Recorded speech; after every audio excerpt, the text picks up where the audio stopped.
Standard 3. So Standard 3 deals with duty to clients and prospective clients. And if you'll recall in our little preamble when we started talking about the ethics material in general, what I said was not all the standards were created equal, and in fact one of those was probably more important and more testable than the others, and of course this is the one that I think is at the top of the heap. What the ethics material is really designed to encourage is ethical treatment of clients in the investment world. So we certainly want to protect the reputation of the discipline. We want to protect the reputation of the designation and the integrity of the capital markets. But all of that is more or less tertiary to the idea, or supporting of the idea, really, of protecting the clients and prospective clients. So this is a big, fat, hairy deal, as the saying goes. So anyway, let's move on. What you're going to see is that this is a fairly long standard, has a number of parts. It seems to be in some places a little overlapping with the other material, but that's because the other material in the code and standards in general is intended to support this central idea of making sure that clients aren't harmed by our behavior. Okay? All right, so looking first at Part A, so loyalty, prudence, and care. Now, recall that when not when we started, but back as we got into the material, I told you that I thought there were some concepts around which the curriculum was built, or the ethics curriculum was built. One of those was independence, the second one was reasonable basis, and then suitability. Well, what about this loyalty idea? And I guess in my mind, loyalty is meshed with independence. So certainly they are different. They're related but separable concepts. So independence is the idea that we can make clear decisions because we haven't allowed our decision-making process to be tainted by outside influences. Once we are in a position to make independent decisions, then we have to make sure that we are being loyal to our clients. That is, we are pursuing the path that would be best for them.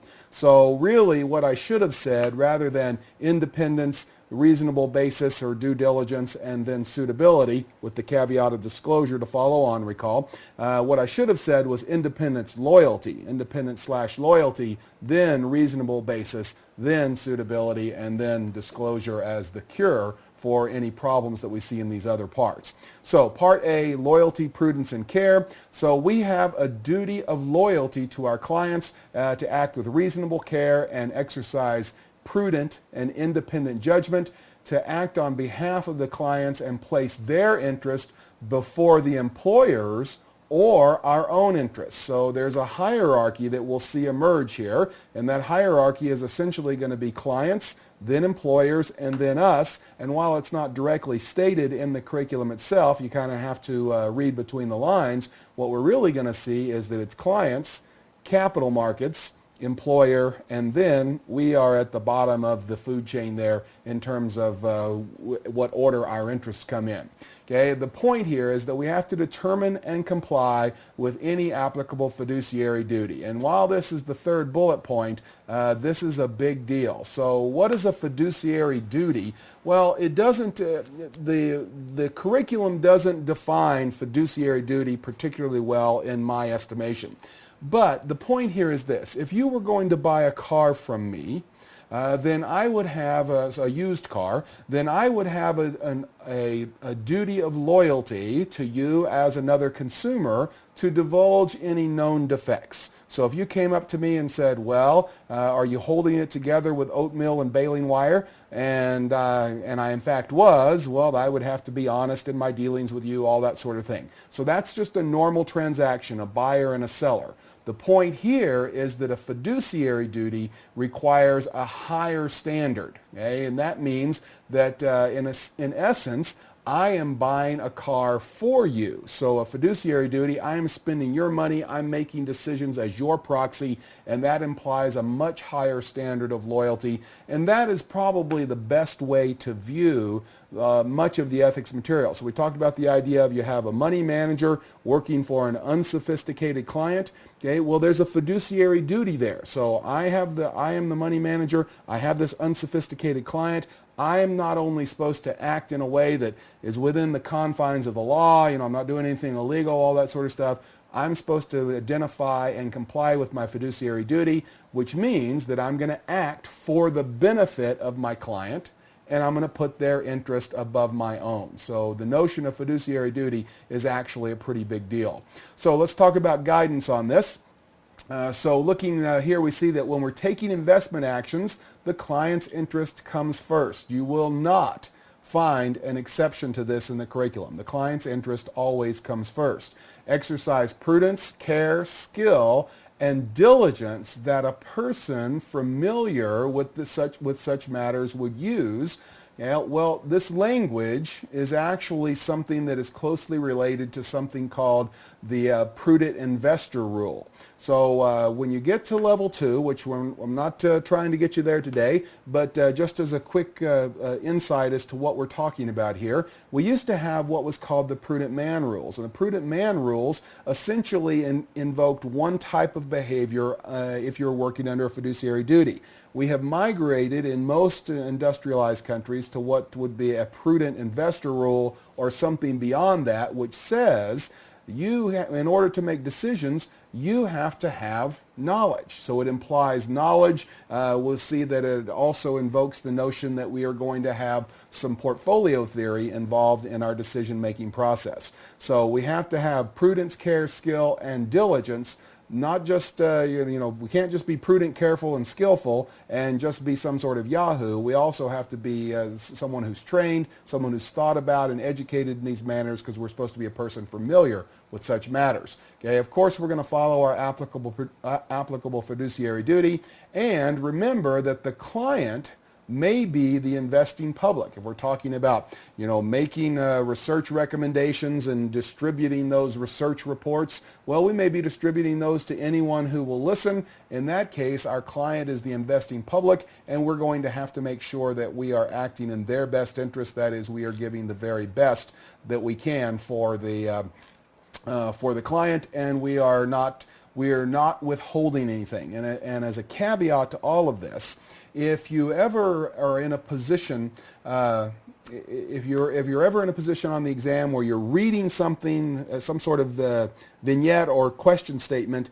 and there is a player in the question who's not saying anything wrong, but is being very careful in how they structure trades and what they say and how they talk to people around them, so that the intent is to not have full disclosure or not to have full transparency. Okay, well, that means that there is a problem. They are somewhere along the line violating this duty. If in no other way, they're violating their duty to the investing public. So if there's something that they should be disclosing, something they know, something that the typical investor would want to know, and they are sort of dancing around the issue, well, then that is not going to be something, that's not going to be someone who is behaving ethically according to these standards. Continuing with the guidance. Okay, we're going to manage pools of client assets in accordance to the terms of the governing documents. Now, we're going to have a lot more to say about governing documents here in the ethics material at level 1. We'll see a little bit of enhancement of that at level 2.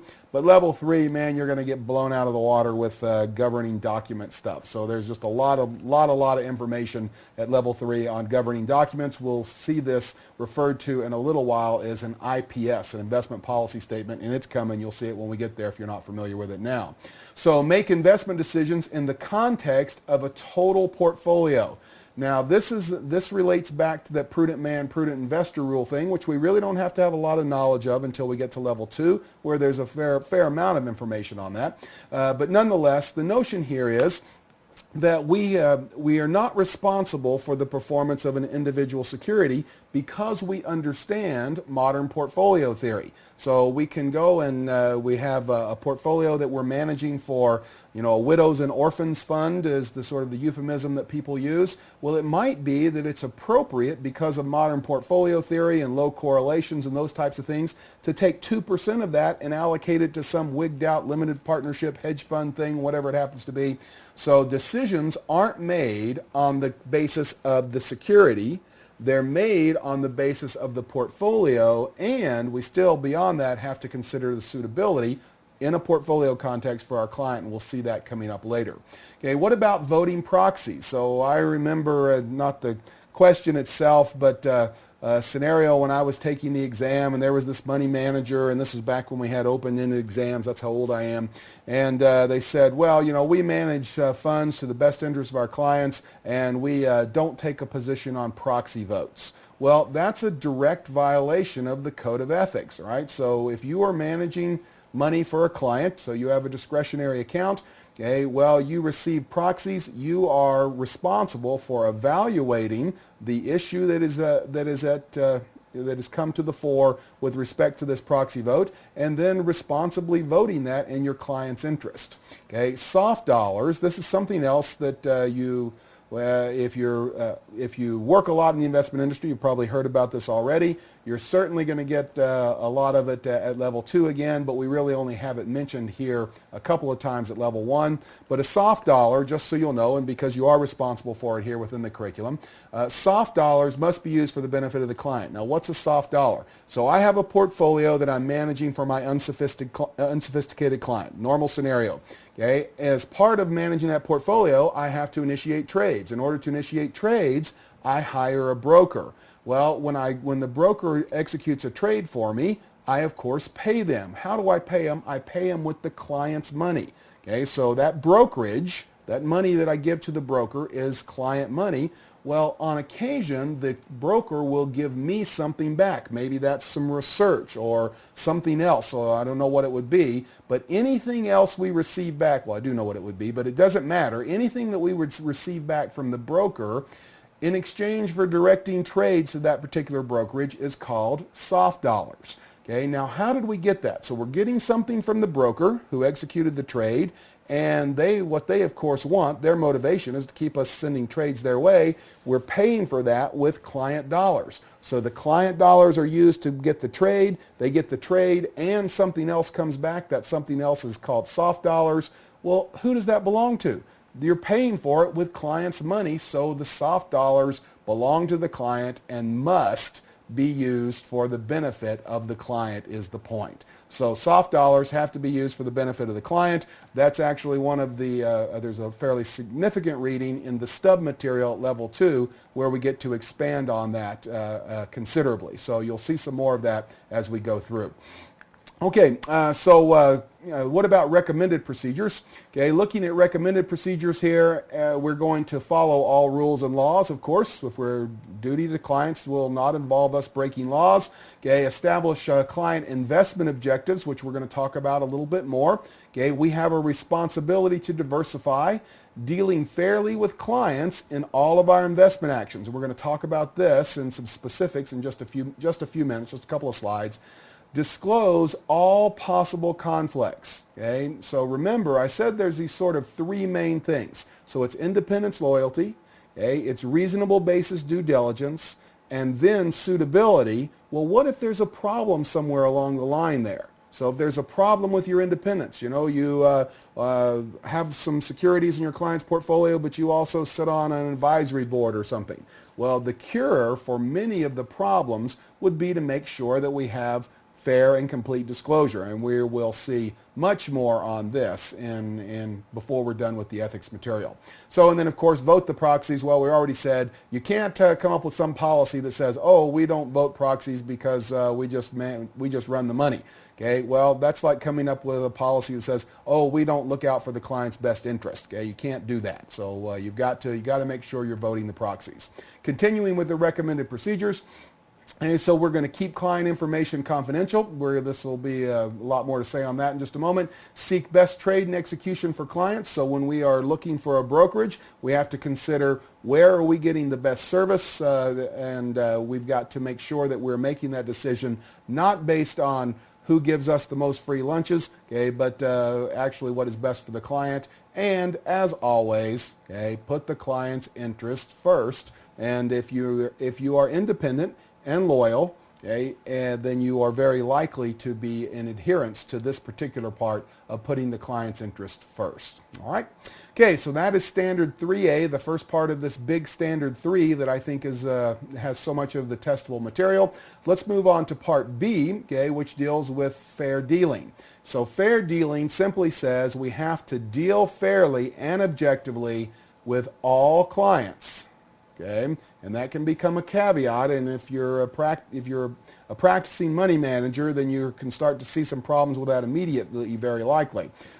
So deal fairly and objectively with all clients when you are providing, okay, this investment analysis, when you're making recommendations, when you're taking action, okay, or when you're engaging in any of your professional activities. Okay, so it doesn't really matter what you're doing. This is basically a way of saying if you're engaging in professional activities, then you have to deal fairly and objectively with all of your clients. Now, what does that mean? How about some guidance on it?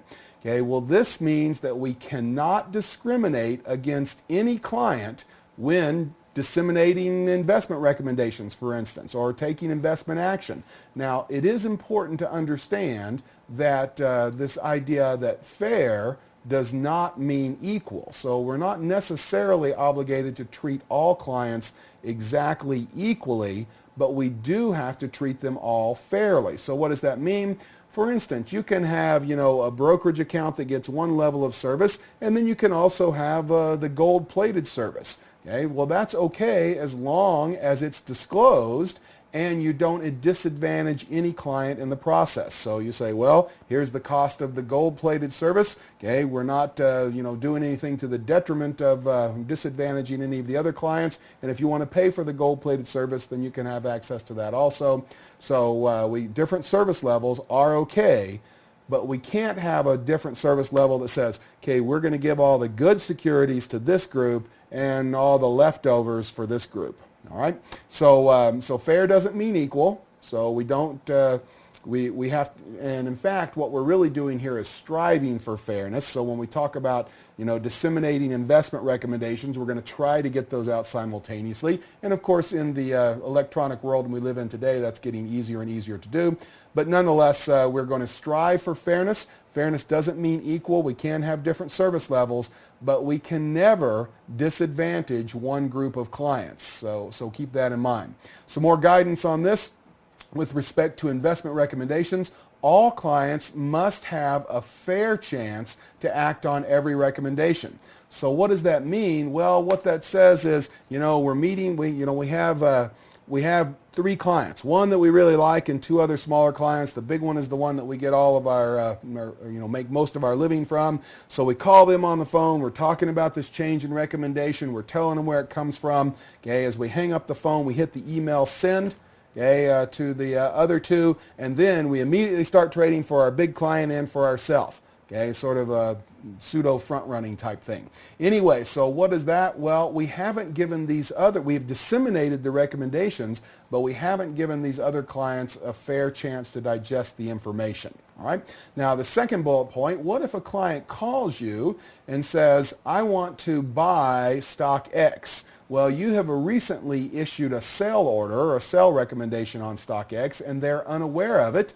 Can you take the order? So you're saying, hey, you should be selling this stuff, and one of your clients calls and says, I want to buy it.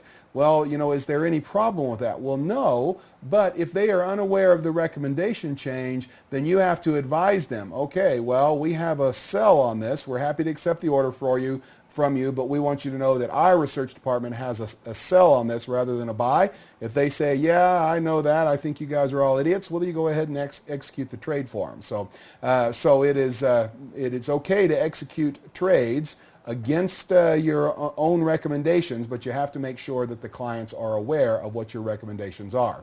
What about with respect to investment actions? Okay, treat all clients fairly. That's, of course, the bottom line in all of this. Consider investment objectives and circumstances. Okay, investment objectives is something that we're going to have to talk about in a little more sophisticated way in just a few minutes. But basically, when you see the word objectives, and we're talking about investment clients or investment service clients, okay, then that really means 2 things. And objectives means that we have considered risk and return. So we have a risk and a return objective, so there's always going to be two parts to that. Disclose your written allocation procedures. So in the stereotypical case, so we're talking about how we allocate shares in a hot IPO. Okay, the ethics material does not tell us how to do that. It just tells us that whatever we do has to be fair, and we ought to have rather than an ad hoc process, one that we make up every time we get some shares in a hot IPO,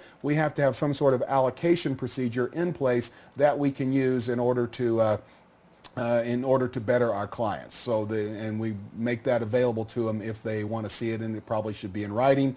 And we can't disadvantage any client when distributing hot issues. So, the dilemma there is you have some clients that reward you based on performance, some that reward you based on assets under management. You get an allowance of some shares in a hot IPO. We all know about IPO underpricing. Well, what you would want to do, your personal proclivity would be to take those shares in the hot IPO. Well, your personal proclivity would be to put them in your own portfolio. But if you weren't going to do that, you would want to put them into the portfolio of the customer that rewards you based on performance, okay, and not into the one that rewards you based on assets under management. Okay, well, that would be disadvantaging one of your clients in the allocation of these hot shares. So you can't consider whether you like clients or how they compensate you or those types of things in your allocation process. We don't know what the allocation process is. They don't tell us in the ethics material,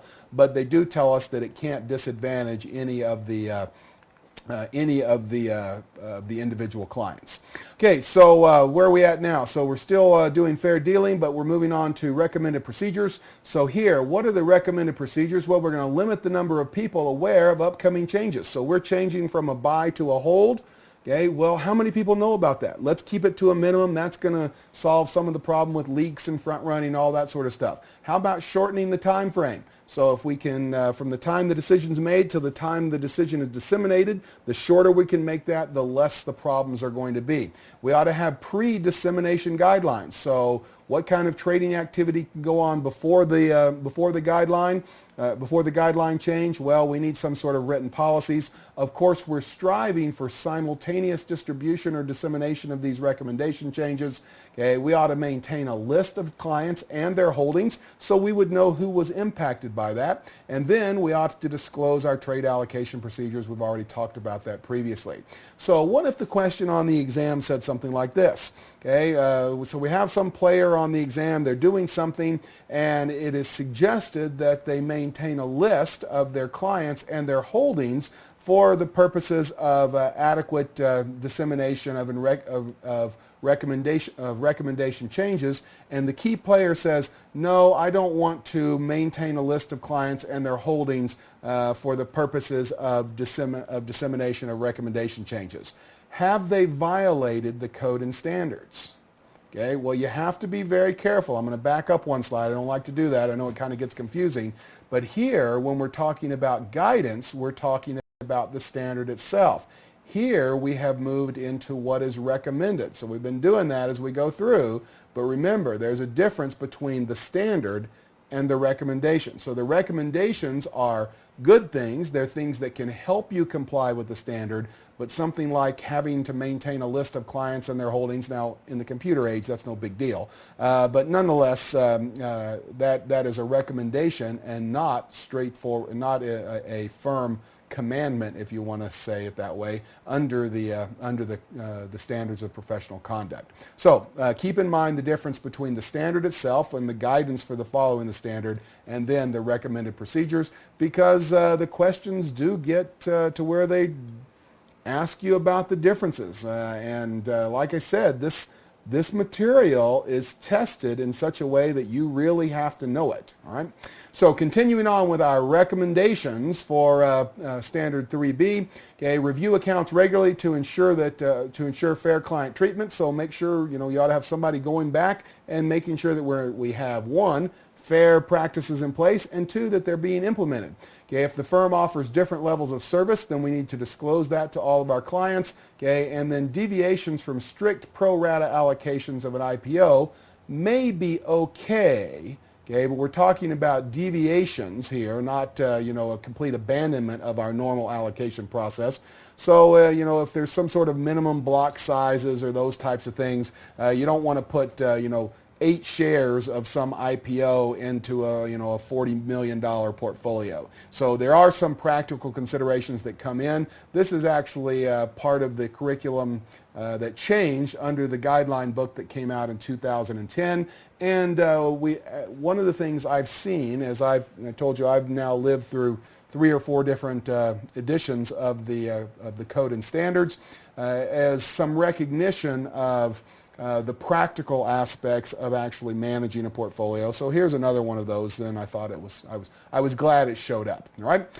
Okay, well that is 3B, so that brings us, of course, to 3C, which is suitability. So remember, that's one of my pillars. So we've got independence, loyalty.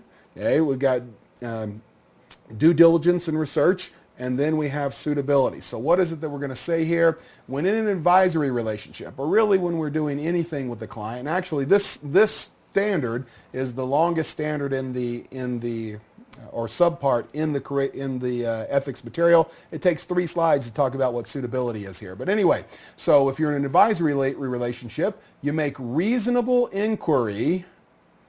Okay, reasonable inquiry, we've got to talk about that word, as to a client's investment experience, their risk-return objectives. Remember, objectives, that word implies that you have considered not only return but also risk, financial constraints prior to making any recommendation or taking any action, and we have to update that regularly. So what does that mean, update it regularly? Okay, well, what is reasonable inquiry and what is updating regularly are questions that you need to have answered before you feel like you understand this very important standard 3C, and we're going to talk about those as we go through.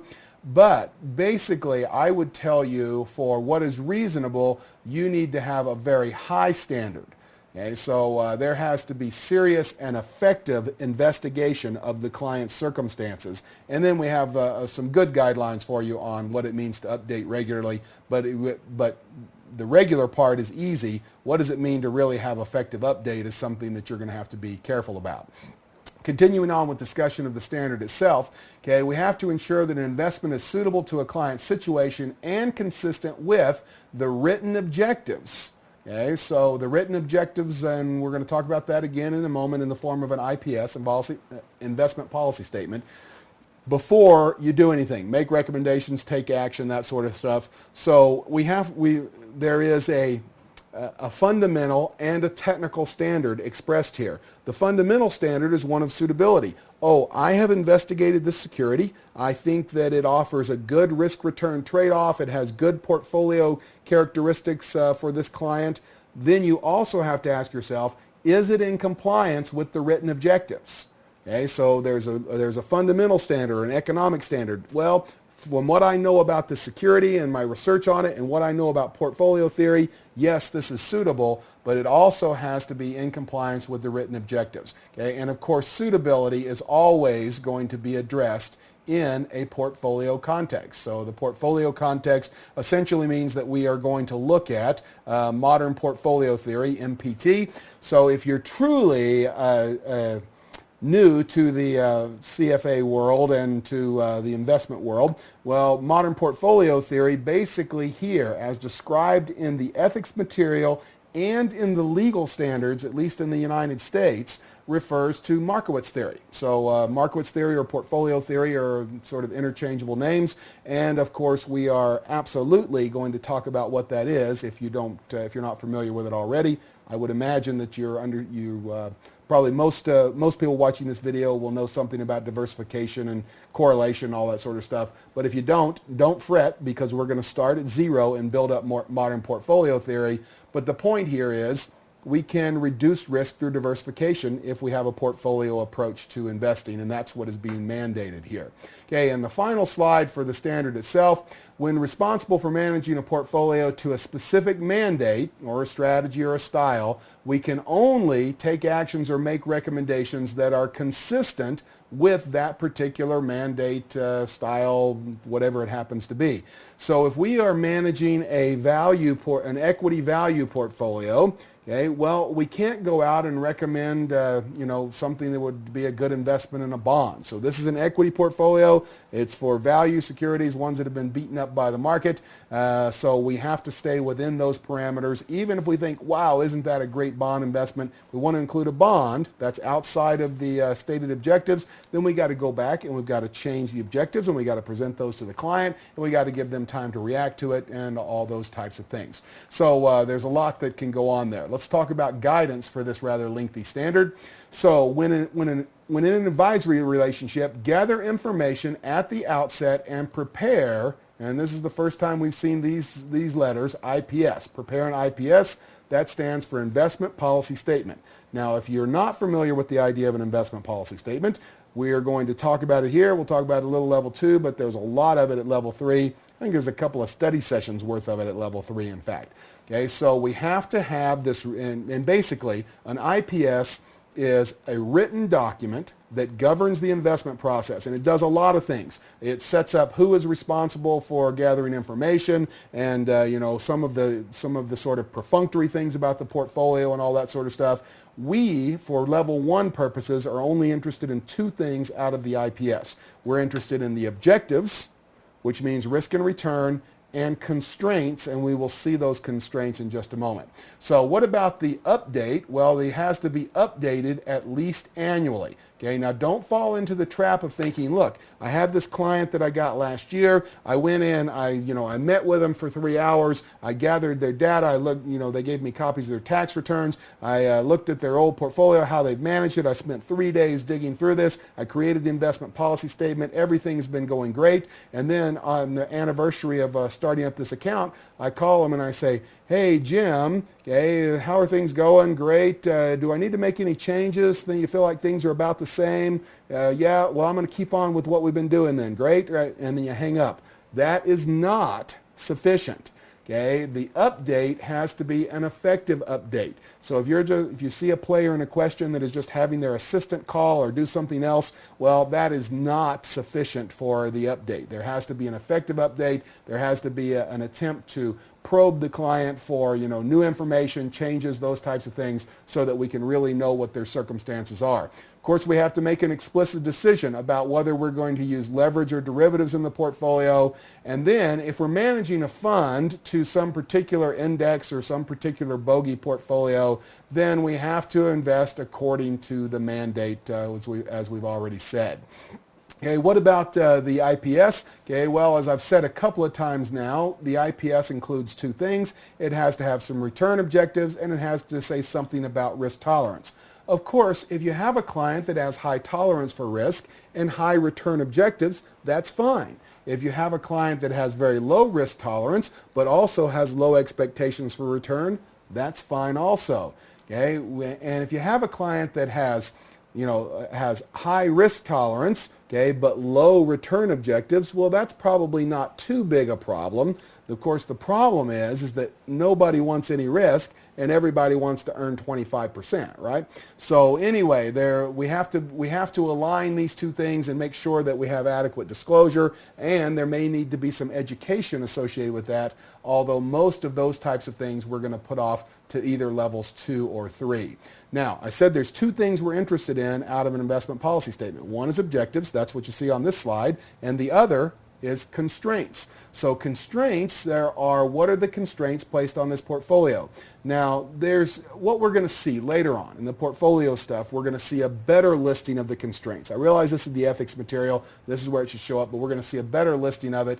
But all of them are included here. There's basically 5 constraints, but they're going to be liquidity needs. So if you're investing for a young couple that has lots of excess cash flow and they're planning for retirement, okay, well, they don't need income from their portfolio currently. They're not expecting any. Their liquidity needs will be low. If you're talking about, again, using personal finance as the example, but if you're investing for a retired couple, they're actually living off their nest egg, well, their liquidity constraints or liquidity needs will be a lot higher. Okay, so what about, expected cash flows, investable funds? That's all going to impact liquidity needs also.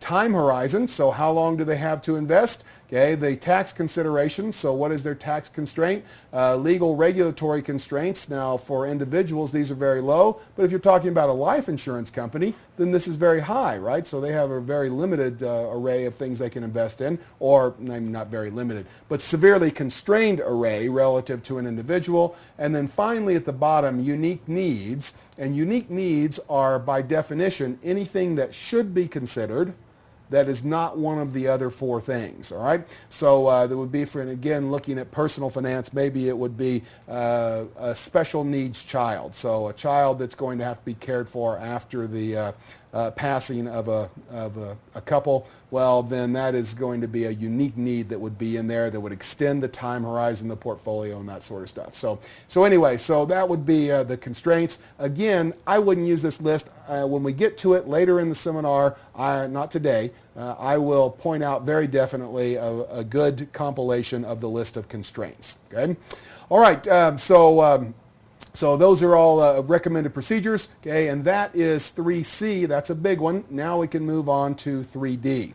Now 3D actually has a caveat associated with it that you need to make sure that you understand. So looking at this, okay, when communicating investment performance information, that means we're talking to a client and telling them how they've performed, or the best way to conceive of this is to think of yourself as presenting to a prospective client. So you've got you've made the finals, you're actually presenting to the pension board, they're thinking about throwing, $6 billion your way, okay, you're communicating your investment performance information. Well, you have the obligation under the code and standards to make a reasonable effort to ensure that the information you give them is fair, is accurate, and is complete. So those are the three words: fair, accurate, and complete. Okay, when you're making investment performance or investment performance presentations. Okay. Now, in a little while, we're going to talk about this thing called GIPS, G-I-P-S. Okay, Global Investment Performance Standards. Okay, that is basically a set of guidelines for making investment performance presentations. How do you gather the data? How do you calculate the returns? How do you present those returns? How much data to use to present them? All those types of things. So we have the GIPS thing going on there. Now, what is the relationship between GIPS and what we see here in Standard 3D? Well, here's the thing to remember. You are obligated, okay, as a CFA candidate or member of CFAI, you are obligated when you're making investment performance presentations to give information that is fair, accurate, and complete. All right, now, are you obligated to comply with GIPS? The answer is no.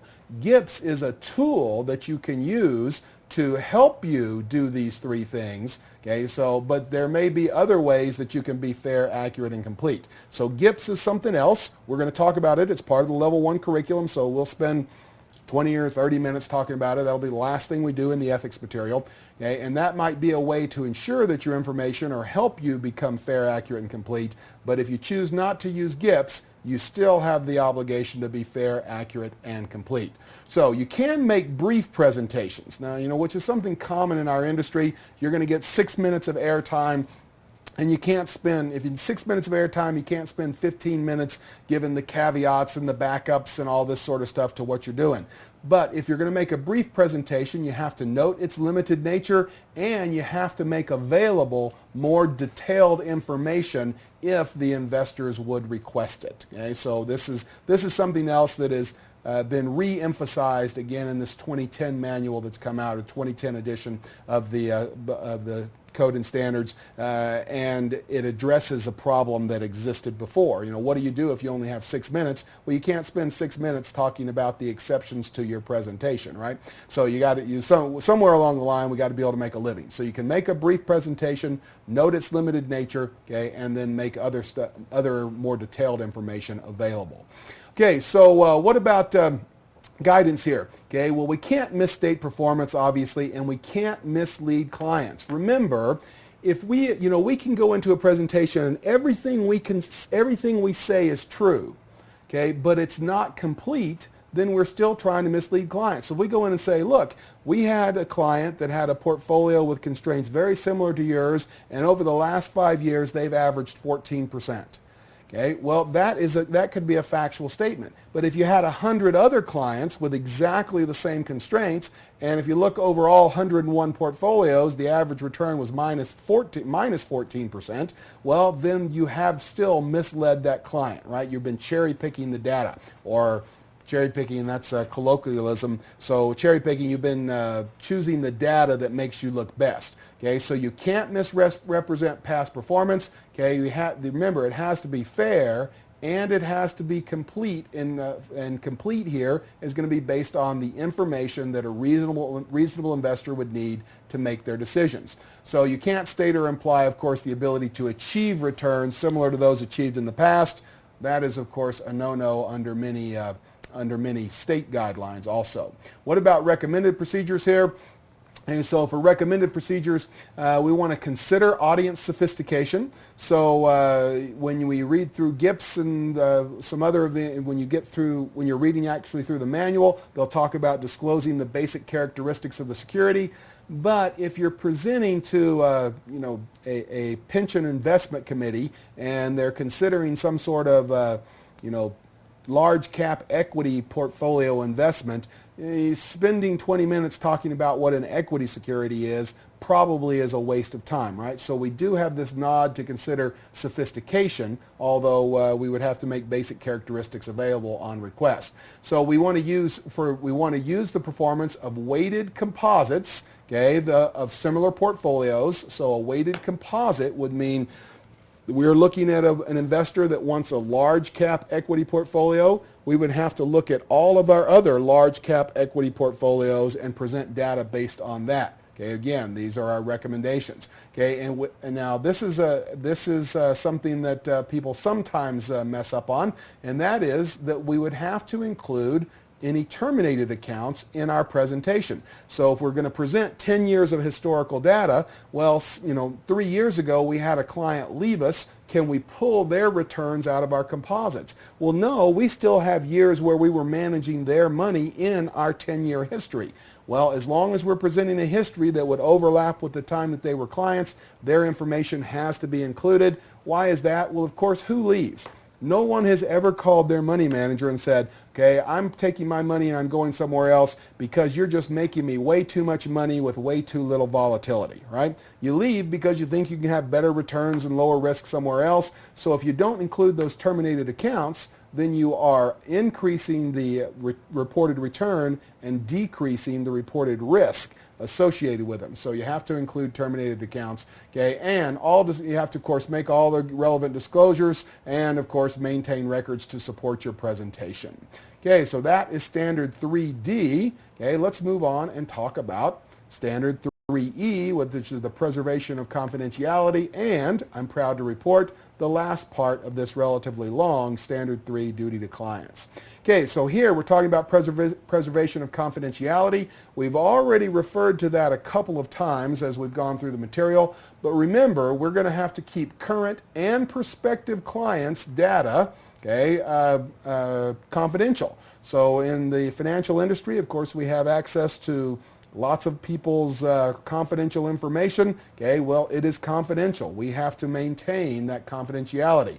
Now, there are some caveats where that may not be possible. Okay, if there's illegal activities that are suspected, okay, well, that may be a reason to step outside the bounds of this confidentiality. In some countries, it would be required, okay, by law that you would report that.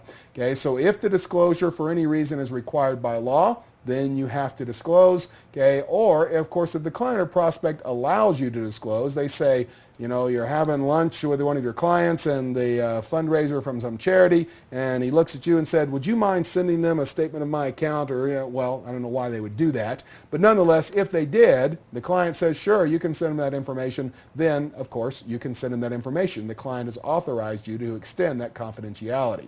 Okay, so what about some guidance here?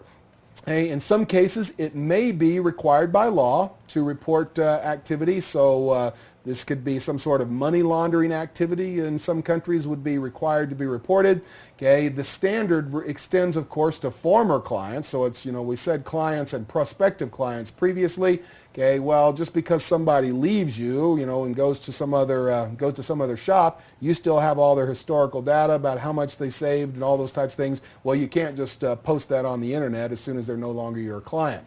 Okay, now there is an important exception here, and this is sort of a technical element, but technical elements show up on the exam. So and I don't know that this happened, okay, but here's the story that emerges in my head. Okay, there was somebody someone had claimed that a CFA charter holder had done some sort of malfeasant, unethical behavior. So CFAI was conducting a professional conduct inquiry and went to them and said, look, we're investigating you and we need to see the records for your trading activity on this account. And they came back to him and said, whoa, under the standard of ethics, I can't give you that information, right? You're not the client. The client hasn't authorized me to do it, so I can't give it to you.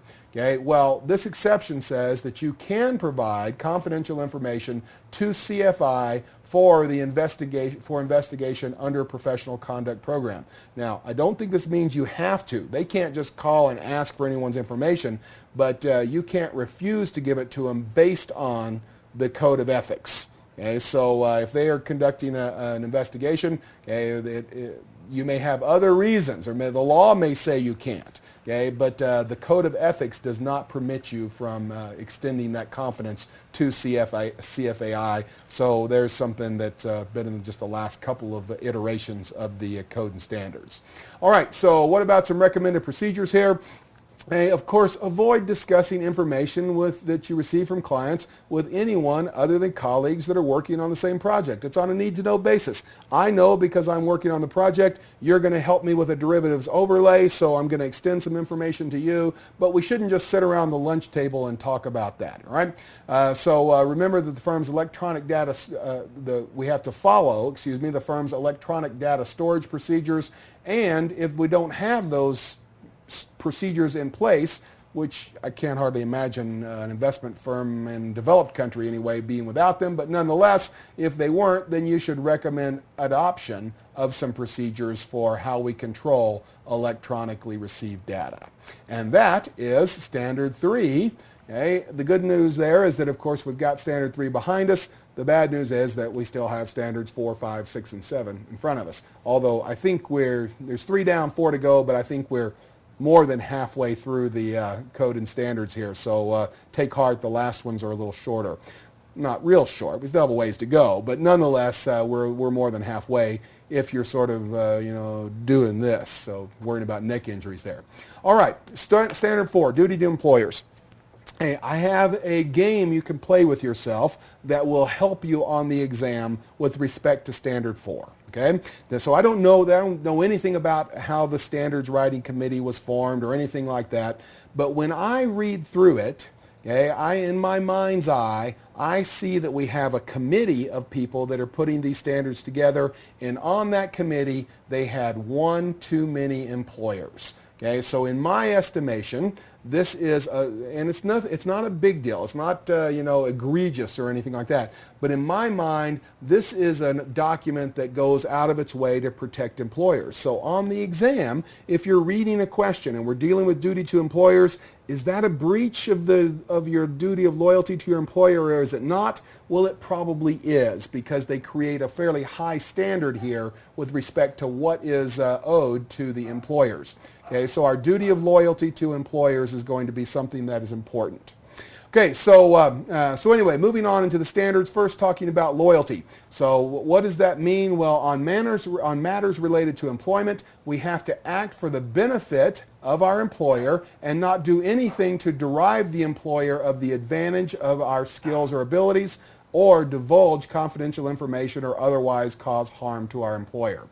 Okay, so anyway, we've got to make sure that we're acting for their benefit, and in fact, it's not just that we're not harming them.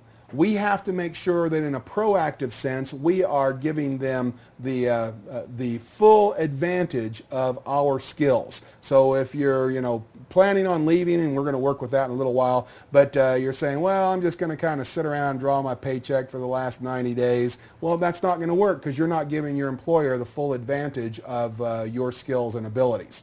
Okay, what about some guidance here? Hey, well, of course, we're going to place clients' interest first. Never an exception to that. It does say here we have to consider that always first, but we also have to consider as secondary to or tertiary to those decisions to put clients' interest first, we have to consider the effects on firm integrity and the sustainability. Okay? So we are worried about the integrity and reputation of the firm and the sustainability of our actions within the firm. So this is sort of a nod to this. It doesn't overcome this part. Now, in the real world, we might be able to talk about compromise and those types of things. On the exam, it's always going to be the case. Place the client's interest first. Okay, so, oops, I left out the first part, so that's going to be something important. Members are encouraged to give employer a copy of the code and standards, and we can't have any incentives or compensation structure that would encourage unethical behavior. So to the extent that that exists, we ought to be trying to get rid of that in our firms, especially if we are in a position of authority. Okay, some more guidance here. So what about independent practice? And then we'll talk about leaving an employer, then we'll talk about whistleblowing, and that'll take us through the standard 3A. So independent practice, that means what? I'm working for an employer, but I'm also moonlighting. So at night, I'm going to be doing something that is related to my professional skills for some other, somebody else, and it's going to be outside the auspices of my employer. So if you're planning on engaging in independent practice, you have to notify your employer of the services provided, how long they're going to last, and the compensation. And you can't proceed without consent from your employer. Okay, so you have to notify them, give them all the relevant facts, okay, and you've got to make sure that you have their consent before you continue. All right, so that's the independent practice stuff. What about leaving an employer? Well, so, there's a difference between leaving and being gone, right? So if you have house guests, they're leaving tomorrow, well, that's not the same thing as getting to tomorrow and then being gone. Okay, so if you're leaving an employer, well, what are your responsibilities? Well, while you are leaving, you are still an employee, right? So you have to act in the best interest of the employer until your separation is effective. Remember that the employer's records are the employer's records. It doesn't matter what medium it is. If it's on your cell phone, your PDA, your home computer, all that sort of stuff. If it's the property of the firm, okay, then you are obligated to leave it with the firm. Now, once you have separated from service, okay, after you're gone, well, you still know the people you used to work with. So again, think in the case of a portfolio manager. So if we're thinking of portfolio managers here, well, they were working with lots of different people. Well, they still know those people after they leave. Well, after you've separated from your employer, can you go back and solicit those client accounts? Well, yes, you can. Once you're gone, then your debt of loyalty to that employer is over, and you're welcome to go back and solicit those clients. But you can't take with you, client lists and those types of things so that you can start hang out your own shingle. Okay, so, and of course, there's no use on the prohibition of the skills or experience that you gained when you were at the employer. So maybe you're in the great position that your employer is paying for this video series. And so if that's the case, then they have made a financial expenditure. You are enduring having to listen to me for hours on end, and hopefully you're going to be a more skilled financial, whatever it is we call ourselves, financial analyst at the end of when you get your CFA charter. Well, the employer paid for a lot of that. Does that mean you have to do a core dump and not use that anymore? Well, of course not. That's the great thing about being in the knowledge industry. To the extent that you develop yourself, okay, that is you, and you can always take it with you. All right. Finally, what about whistleblowing here under guidance? And that'll take us through standard 4A. So here, what if you see something going on that is not kosher or is not within the code of ethics? Okay, can you blow the whistle on your employer? Well, this is permitted only okay, if it is done to protect a client, all right, or protect clients. So, or protect clients or the integrity of the capital market. So if there's not one particular client, but capital market integrity is at stake, well, then you can blow the whistle. The thing to remember is you can't do it so that you can write a book about it, okay? So it's not permitted for the reasons of personal gain, okay? You have to be doing it to protect clients or to protect the capital markets. All right, that is Standard 4A. Let's move on to Standard 4B. Okay, so in this case, we're going to talk about additional compensation arrangements. Okay, so these are, again, this is compensation outside of the mainline compensation that you receive from your employer. What does this say? Don't accept gifts, benefits, compensation, or consideration that competes with or creates a conflict of interest with the employer's interest unless written consent is obtained from all parties. Okay, that would be your employer and the person that is giving you this additional compensation. So we've got, you can't accept any of that until you get it in writing from your employer and you get it in writing from the person or the entity that is giving you the additional compensation. That seems, that's an example of what I mean by employer-oriented. It seems like once the employer said, sure, you can take compensation in order to do this, maybe it's going to be you get a free membership at a club for serving on the board or something. You also have to get a letter from whoever is on the board. So anyway, maybe that's reasonable. I'm not saying it's not. I just, in my opinion, it's a great way to analyze duty to employers by thinking, oh, there was one too many employers on the board or on the committee that put this together. Anyway, so what about guidance here? Compensation and benefits covers direct compensation by the client and other benefits received from any third party. So we're not just talking about cash. So if this is, use of the condo, use of the yacht, membership at the club, whatever it happens to be, all that is some type of consideration. Okay, when we talk about consent from all parties, and this is actually true across the ethics material, email communication is always going to be acceptable. But of course, make sure you hang on to your emails to protect yourself. What about recommended procedures here? Hey, we want a written report to employer with the details of the proposed compensation in addition to normal compensation and benefits. Okay, we want the details of the incentives verified by the offering party, and then we want to include the nature of the compensation, amount, all that sort of stuff. So basically, we just need lots and lots of disclosure, and we actually need cross-disclosure. We need it from the third party to the employer, and we've got to have some sort of meeting of the minds associated with that. So anyway, that's what's recommended under 4B.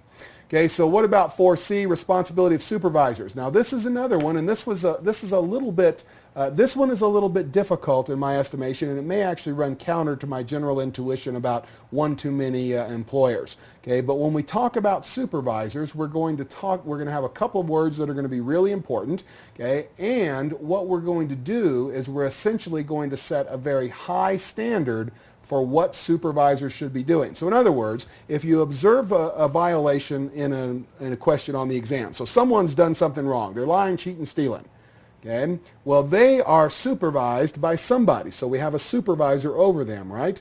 Well, it's very frequently the case that we're going to have some sort of ethical breach on a fundamental level, and we're going to have a failure of the responsibility of the supervisors if the supervisors didn't make a reasonable effort. Okay, and here, this idea of reasonable effort, again, is a word you have to worry about. Well, I contend that there needs to be a very high standard to what is a reasonable effort. In other words, the supervisor has to be very diligent to not be culpable in the violation of their underling, all right? So make reasonable effort to detect and prevent violations of applicable laws, rules, regulations, all the code and standards by anyone subject to your supervisory authority, right? Supervision or authority. So this is the role of supervisors, okay? And oops, I need to go back here. Okay, so now we talked about reasonable effort. Now I told you there's two important words here. Okay. Now, what are the important words in this statement? And reasonable, we talked about that one. That's not the one I was talking about. Okay. The ones I'm talking about are reasonable effort to detect violations and prevent violations. So if they're doing lots of stuff to prevent violations, but they're not doing much to detect them if they occur anyway, or if we have great back-end procedures to detect them, but we're not doing much to prevent them on the front end, then we are not living up to what would be a reasonable effort standard here. All right? So supervisors must take efforts to prevent employees from violating the rules. They must also make reasonable efforts to detect. So we have the prevent and the detect requirements here. And they should also enforce non-investment rules. So when we think of this, we think about, well, the soft dollar standards and the prudent man versus prudent investor rule and, all of the diversification and those types of things. But there's also things like mandatory vacations. Okay, you got to get out. You got to get out of the building 2 weeks a year. And there's, of course, that's also, a vital systems control. That's how you keep a scam going, is you're always there to stay one step ahead of it. If you're out of the building for 2 weeks, that's when they come unraveled. But things that don't have to do directly with the economics of what it is you're doing, okay, well, we have to enforce those also. Okay, so what about recommended procedures?